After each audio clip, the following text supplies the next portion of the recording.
Pag ang lalaki, gumising ng maaga, kapasok sa opisina.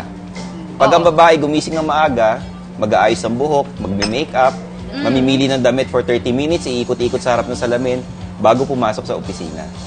Ganon, di ba?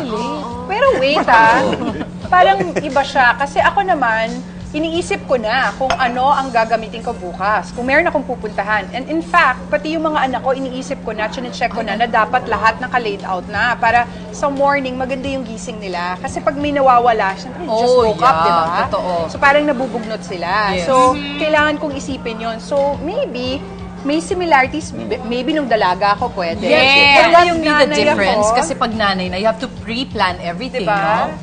Kaya Or nga, sometimes you just nasanay ka na lang dun sa pagkakamali mo na lagi kang naliliit, kakasukat ang damit mo. So ngayon, gabi pa lang magsukat ka na. diba? Si Joko, mga boys ba talaga halos super low maintenance? O may kilala San ka rin Ligo high alis, maintenance? ganon. Wala katulad ako, pag maliligo ako, pagtas ko maligo, ano kaya gagamitin ko?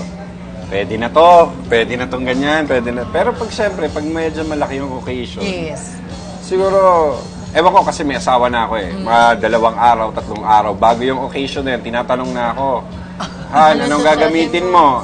Yan ang gagamitin mo. Bakit mo gagamitin yan? Gamitin mo yung isa, ganito, ganyan. Naaalala, uy, meron nga palang iba pa. Ay, kita mo talaga yung kapatid ko talaga old school, no? Diba? Old school kind of guy. Yeah. Diba? At kita mo rin yung sa wife niya, katulad mo, pre-planning. Oo, lahat. Para hindi last minute yung barong pala, hindi pa Masikip nakadala. pala. Kailangan pa Yes. dry clean, kailangan pa ano.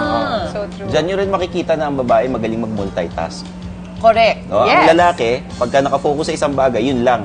Yeah. For example, nanonood ang lalaki ng basketball game sa TV, lalo na pag last 2 minutes, hindi mo sila pwedeng storbo. Wala Yeah. storbo yan. Wala kaming Oo, naririnig, ganon. Wala. Pag ang babae, habang nagluluto, naglalaba, nag-aalaga ng anak, nakipagkwentuhan sa kaibigan, at ina-analyze yung problema buong araw, kayang-kaya niyang gawin yan. Wala siyang ano. We're just so wired Oo. differently Iba. lang talaga, no? Iba talaga. Yeah, iba lang yung makeup talaga natin. Iba yung Totoo wiring yan. ng pagkatao ng lalaki at ng babae. Ang lalaki, pagka crush niya ang isang babae, sobrang obvious eh.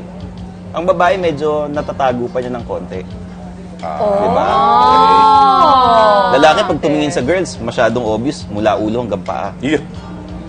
Ganun ba, Joko? Bakit ako? Hindi, kasi ikaw lang!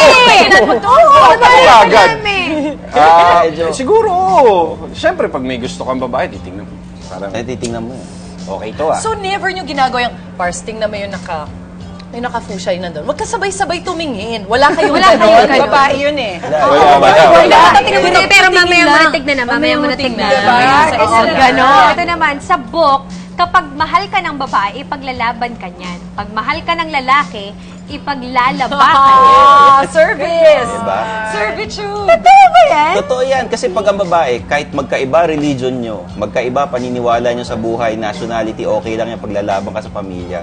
Ang lalaki, to show yung pagmamahal niya, bababa niya yung pride niya para sa'yo. Pagsisilbihan ka. Di ba? Uso ngayon yung mga house husband.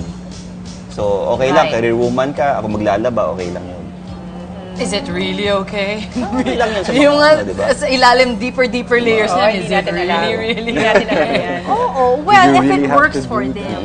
Iba-iba lang din True. talaga. Case to case. Oo, Yes, that's true. totoo. Yeah. Joko, do you notice na kunwari men are different na from the men of before? Kasi yung mga macho dati, di ka talaga ipaglalaba. Ikaw nagagawa lahat ng ending. Sinanay talaga kasi role ng babae yun. Do you see that there's a shift already? Well, actually, yung tito ko, nakita ko yun doon sa tito ko eh. Talagang, ano yun eh, kumbaga, ladies man. Okay. Pero, lahat yun, maglalaba, yung partner niya palagi ang, Oo, lahat. Magkukus ka ng mga plato or ganyan. Lahat, yeah. Ganon siya. Pero ngayon, iba na eh. Iba na ang kultura natin ngayon. Yeah. No, I think it's also maybe pwede rin yung sinasabi natin na mas gugustuhin ng iba na lumalaki na walang maid.